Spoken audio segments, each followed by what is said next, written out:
And we're back in the car on a nice day, like we never left. Welcome to the Confessions of a Not So Dangerous Mind podcast. I'd like to thank you all for spending some of your Tuesday evening here with me in New York. But once again, we're going to skip past all that promotional jazz and get right to the guts of the episode. The newest entry in our ongoing series of the best movie you've never seen. And today's film, I would say if you're under 40, it's very unlikely that you've seen it unless you're a completist of its filmmaker or perhaps its lead actor, but both of those are pretty unlikely, at least here in this country. If you're over 40, there's a chance. If you're a general film buff, film geek, maybe. But I'm going to say that in the realm of the best movie you've never seen, it's less likely that you've seen this one than, I don't know, at least 80% of the movies that I've had in this series. Today's film is Adam Egoyan's 1997 masterpiece, The Sweet Hereafter. Now, Adam Egoyan, it's spelled A-T-O-M, not Adam, A-D-A-M. Adam Egoyan was a filmmaker that I was familiar with from my New York University days. And so I graduated with the class of 97, but I studied Adam Egoyan. His earlier work was looked upon as so different and so distinctive and so kind of almost historic that he was a filmmaker who was saying an extraordinary amount in each film. He did movies such as Family Viewing, and he did Exotica. I think he did a movie called Calendar, and later he did Felicia's Journey. But just a distinctive and ingenious filmmaker, and a Canadian. And spoiler alert, The Sweet Hereafter was nominated for a shit ton of Oscars for films released in 1997, including Best Director. And I remember James Cameron was pretty sure he was going to win the big hardware for Titanic, but James Cameron was so excited. And Cameron's not a guy who really, he doesn't come across like a very excitable guy, except when he's, bawling someone out on the set. But he could not hide his excitement for how happy he was that Adam Egoyan, a filmmaker, didn't make any movies like James Cameron, and James Cameron didn't make any movies like Adam Egoyan. But he was a huge fan of his work and was really almost shocked in a great way that his fellow Canadian was honored by the Academy in the fashion that he was. So, The Sweet Hereafter is a very difficult, depressing film, but it is brilliant. It is deeply, intensely moving without becoming maudlin, without beating you over the head with it. It's the kind of story that you don't realize the why the main character does what he does, and you don't realize what's going on until the story is in its final third. And it's not that the film is playing a sleight of hand. It's that we don't get what's happening. We understand at the surface level the mechanics of plot, but we don't understand why. And so the story deals with an attorney named Mitchell Stevens, who was supposed to be played by Donald Sutherland. Donald Sutherland was cast and signed, sealed, and delivered. And I think that there were some scheduling issues, and this happens. Sutherland was really busy in that era. I mean, he was working nonstop in the mid-1990s. And I don't know if this film was shot in 96. I'm not sure how long of a post-production window it had. I apologize, I don't know that. But Donald Sutherland was cast as the protagonist, the lead character, Mitchell Stevens, an attorney. And he bowed out for one reason or another. As I say, it was some kind of a scheduling conflict. He didn't have an issue with the director. It wasn't that sort of thing. And Ian Holm, the brilliant British actor, Bilbo Baggins in the Lord of the Rings films, and nominated for Oscar for Chariots of Fire. I think he should have won. He didn't win. They gave the award that year, 1981, to Sir John Gielgud, who was also in Chariots of Fire, but he won it for the movie Arthur, with Dudley Moore and Liza Minnelli. A film that's okay. It's not particularly well remembered by history, and it was a sequel which was not good. But Ian Holm, most famously for genre fans, if you're fans of horror and sci-fi, he plays Ash in the original Alien. So now we have 16 years after Chariots of Fire, where he's so incredible as a track coach of Harold Abraham's, one of the lead characters. The character's named Sam Musabini. Just a brilliant performance. he plays the lead in this film. And Mitchell Stevens is an attorney, and I'm going to give you a mild spoiler. He seems like a pretty straightforward guy with a normal case, but he's kind of what is derisively referred to as an ambulance chaser. And so we're in a small town. I want to say it's near Ontario, but I'm not 100% on where in Canada this film was set. I don't think it's set Pacific Northwest area. Like, this is not all the way up there. I feel like it's closer to Ontario, but it's set in a small town. It could be Saskatchewan. It doesn't really matter. It's set in a small town. And we slowly realize Mitchell Stevens he visits a person, and then he visits another person, and we come to comprehend, before the first act is up, I'm not giving you any spoilers, there has been a terrible, tragic school bus accident, which has killed most of the children in this very small town, where there's like practically a two-room schoolhouse. And this is not a period piece. This film is set, it would be in the mid-1990s. But it's a small town. Everybody knows everybody. You have people having an affair, and everyone in town kind of knows about it. Nobody does anything. And there are great actors in smaller roles, such as one of my dear old dad, my late father, Alan Philip Cohen, one of his favorite supporting actors, Bruce Greenwood, who plays, for example, Captain Pike in the Star Trek reboot with Chris Pine and Zach Quinto. And he even more famously plays JFK in Kevin Costner's, the movie that Costner did about, 13 Days, about the Cuban Missile Crisis. Really a wonderful film. Maury Chaykin, another terrific, kind of supporting actor of the era, is in it. And you meet all of these grieving fathers, grandparents, mothers, siblings, all of these grieving people. And Mitchell Stevens is going forth with the idea that the bus company, they sent a bus out there that was not equipped to handle potentially a snow and ice situation. Because the tragedy that happened, he says, well, it wouldn't have happened if this bus had the proper safety protocols, etc., etc. You get to about halfway through the movie and you realize it's not so much that he's full of shit, it's that this isn't correct, this can't be right. But then you ask yourself, and this is where you get into the depth, the emotional depth, and the resonance, and what would you be thinking? There is an idea when a terrible tragedy occurs that someone should pay. Literally, figuratively, emotionally, symbolically. But you ask yourself the question, these people, they're not loaded, but they're not hurting financially because their children are gone. They're hurting emotionally. They are devastated spiritually because their children are gone.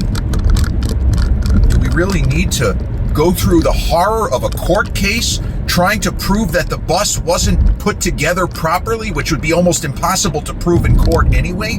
Do we need to do that?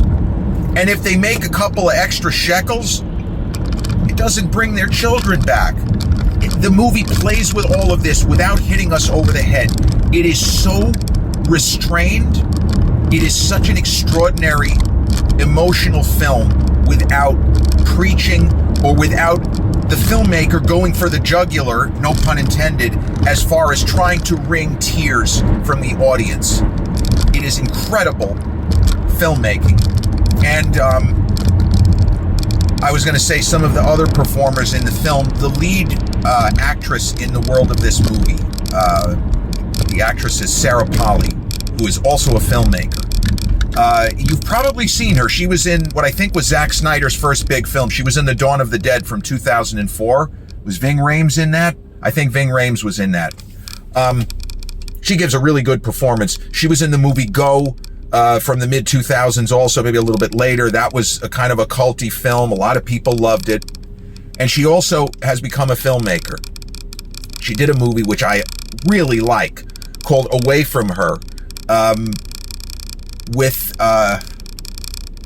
man, I can't remember. The name of the actor was Gordon Pinsent. He was like a Canadian legend. And,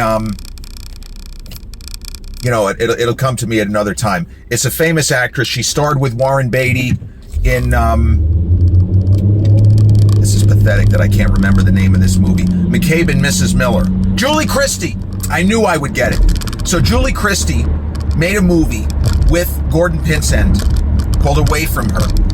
And it's directed by Sarah Polley, the lead actress in The Sweet Hereafter. And it's a film about a woman who is slowly drifting away because she is afflicted with Alzheimer's. And it is a brutally emotional, in the same ballpark where it is gut-wrenching and horrifying, but it's real. And there is no question that a little less than a decade after her experience shooting The Sweet Hereafter, that Sarah Polley, with an opportunity to become a filmmaker, was going for that kind of feel, where even a victory is a Pyrrhic victory. You look at a movie such as The Notebook, the main character and the Rachel McAdams character as an old woman, the Jenna Rollins character, and James Garner, basically James Garner playing Ryan Gosling as an elderly gentleman. And even though by telling that story, he can recapture his bride for a couple of moments, it's still incredibly depressing. Conceptually, it's so difficult. And the character that Sarah Polley plays in this film is smarter than she appears. She seems like a kid who's not paying that much attention because she was on the bus. I believe that she's the only survivor of the students. The bus driver, I think, made it. And she was sitting in an area where she didn't get hit as hard. She was injured. She was pretty badly injured, actually, but she's okay. She did not suffer any neurological damage or anything. I don't know if she's going to make a full recovery, but she's more or less, she's fortunate to be in the position that she's in. And she's pretty clever. And she realizes what I say and what I've been saying, which is that you understand the hurt and you understand the why. But I don't know that you should ever have this kind of a court case in this circumstance if you're only speculating. If you have cold hard proof, there you go. You try to even the scale, level it a little bit. You're still not going to be able to bring it back, but it was a tragedy that shouldn't have occurred. But there's tragedies that shouldn't occur that aren't anybody's fault. Sure as fuck wasn't the bus driver's fault. And what if it actually wasn't the bus's fault? What if this was just one of those terrible things that was going to happen no matter what, because of the weather, whatever the circumstances may have been? And this film gets into all of these questions because some of the parents are gung-ho on board with the lawsuit that Mitchell Stevens wants to bring forth, and others are not really interested. It may even have to be bullied into it. Said, we've suffered enough. We're still suffering. We will always be suffering. There's no amount of money that's going to make us feel better. It's not a question of money. We don't want any part of this. No thank yous. Mr. Stevens, thanks for coming to see us, but no thank you. And the reason why Mitchell Stevens is so adamant that this lawsuit must be brought, that the perpetrators, which is more like Mother Nature, if we're being honest, but the perpetrators must be brought to justice because he had a child. He was a father and is still a father, but his daughter is lost. She is a habitual drug abuser, and there is probably no rescuing her from where she is and what she is. And he has a terrible story from when she was a child, where he had to do something to save her life when she had been bitten. I think it's a bee sting and she's allergic. And he does something horrifying, kind of like having to cut someone in a certain way, like through the trachea, or else they're going to asphyxiate. Just horrendous stuff. And he doesn't so much see himself as an avenging angel, but he wants something, some kind of justice. My daughter, I couldn't save her. Maybe I can save these people. Maybe I can do some good with the rest of my life. I have failed as a father. He really hasn't, but he thinks he has. And his performance, the performance by Ian Holm, is informed by this edginess and by this anger. And Ian Holm is not known for playing anger. You look at him 20 years ago with Jake Gyllenhaal and Dennis Quaid in Day After Tomorrow. His character is kind of presented as a bit of a clown. He's a weather guy, you know, we're all going to, he has a moment where he says, yeah, we'll be fine. And then 2 minutes later, they're basically turned into ice cubes. Yeah, we'll be fine. But he has a chip on his shoulder and he's angry. And he sees money bringing powerful people to their knees as some form of recompense, some form of justice. And it's kind of a little bit cockeyed in the world of the story that the Sarah Polley character acts as the balance, and the person who is gonna see through it and say, no, wait a minute, this is not what you need, this is not correct.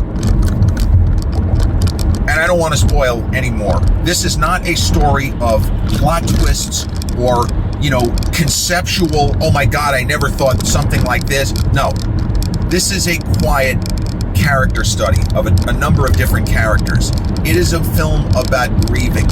It is a film about trying to move on when all either is lost or seems to be lost. And what do you do with the pain? How do you compartmentalize? Is it even possible to compartmentalize the level of pain of losing a child, losing a sibling, a grandchild? How do you continue?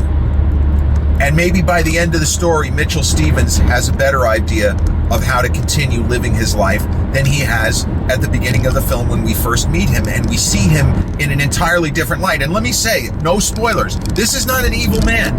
He is not, this isn't a trick where he's the protagonist, but he's also the antagonist. This is not that movie. Adam Egoyan doesn't make those kinds of films. He never has. He is interested in the eccentric, the peculiar, the uncanny. Almost a filmmaker, a little bit of an Errol Morris feel to his films, even though they're fictional stories, but they feel real. They feel like they could have happened, and they're populated with characters who seem, in this case, kind of almost ripped from the headlines. So I actually believe that Ian Holm was a better choice for this character than the late, great Donald Sutherland, greatest actor who was never nominated for an acting Oscar. I'm going to go down on that hill. The answer to the question, Donald Sutherland. You know, as far as greatest living actors never nominated, you go with Dennis Quaid and people in that ballpark. But Ian Holm is incredible. And there was a lot of Oscar buzz for and about him with this film. But you know what? If Leo wasn't getting nominated for Titanic, there sure as hell there weren't any spots. 97, not considered necessarily the greatest movie year. There were big performances. And you look at, who was it? Robert Duvall in The Apostle, a movie I don't love. Of course, Jack ended up winning for As Good as It Gets. Peter Fonda, Yuli's Gold. Dustin Hoffman basically playing Robert Evans' character called Stanley Moss in Wag the Dog. And I forgot who the fifth nominee was. Too many colliding thoughts racing in my head at the same time. But The Sweet Hereafter is already, by many people, considered to be the best film to ever come out of Canada. Like, this is number one. You go on Rotten Tomatoes, the film is at 98%. 98%? That is not a score that should occur for a film that has a ton of reviews. 98%. That is a higher score than, I would say, 19 out of the last 20 Oscar winners. 98% on Rotten Tomatoes. Now, I think you can rent it. I think you can rent it on Amazon Prime. I'm not 100% on that. I know that it's streaming if you get the Criterion channel or if you do the free trial, because Criterion channel is streaming this. If you happen to have a subscription or you know somebody, spoiler alert, you can crib their subscription somehow or kind of hack into it. You can watch The Sweet Hereafter for sure on streaming. I saw this film with my dad when it opened, and it was playing at not surprisingly, the Cinema Arts Center in Huntington. This was a film that got a small release in select theaters. That's how they used to say it. It's playing in select theaters. And because I had studied Egoyan, he did another movie called The Adjuster. That was his other big one. Exotica, The Adjuster, I think Calendar, and Family Viewing, which I watched also at NYU. A very, very also disturbing film. Just a very, you got to take a shower afterwards, like, oh my God, what did I just watch? And not in an X-rated way, just in characters. But my father and I saw it, And the advance buzz and the early reviews were through the roof. They were through the roof. And New York Magazine, which my dad subscribed to, David Denby, gave it an unqualified rave. And I believe he had it as the best film of 1997. I'm sorry, I forgot Matt Damon for Good Will Hunting, I think was the other Best Actor nominee for films released in 1997. But Dad wanted to see it too, and I had told him, I'm sure, I don't remember the specific conversations. I actually studied this filmmaker at NYU, and this guy he's terrific. And the buzz on this film, and it wasn't just David Denby who loved the movie. Siskel and Ebert had it in their top 10 for 97. Newsday gave it 4 stars. There weren't any leading critics. David Anson in Newsweek, Ralph Novak and people. Everybody loved this movie. They all said, it's not a grand old time at the cinema. This is a challenging film. This is a difficult watch, but it is brilliantly acted, and it is a really beautiful story. And is it a redemption story? There are some people that would argue it kind of is a redemption story. Or is it a story of having a heart in the right place, but your actions are in the wrong place? There are so many different ways to interpret this movie, and it's another reason why people immediately said, this is an all-timer. This is not just a movie for now. This is a movie for forever. Everybody who predicted that this was a film that would stand the test of time, they were all right. And I say this phrase a lot when I tell you the movie gets my highest recommendation, but most of the best movie you've never seen, they're films that slip through the cracks for one reason or another. In the case of The Sweet Hereafter, it was a low-budget, independent film that came out of Canada. From a certain point of view, it's miraculous that it made as big of a splash. As I say, with James Cameron just over the moon that Adam Egoyan got all this acclaim, nominated for Directors Guild. It was an upset that it became as big a deal in the United States as it did. And it's an extraordinary film. I don't want to give away anything else or any more kind of plot movements, but the acting, everybody feels like they're actually the character and they're not acting. Even Bruce Greenwood, who is, obviously highly trained and somebody that can come across as very theatrical or as an actor's actor. But The Sweet Hereafter, can't believe the movie is 27 plus years old. It's just mind-boggling. But as I was saying, though, in this instance, Donald Sutherland dropping out, it didn't hurt. And there are times where, man, I wish that they had made the movie that they originally set out to make. But this time, it's okay that Donald Sutherland could not fulfill his original obligation and had to bow out of the project because Ian Holm just kills it. He is incredible in the lead as Mitchell Stevens. The Sweet Hereafter from 1997, directed by Adam Egoyan and starring Ian Holm, Sarah Polley, and Bruce Greenwood. The newest entry in our continuing series of the best movie you've never seen.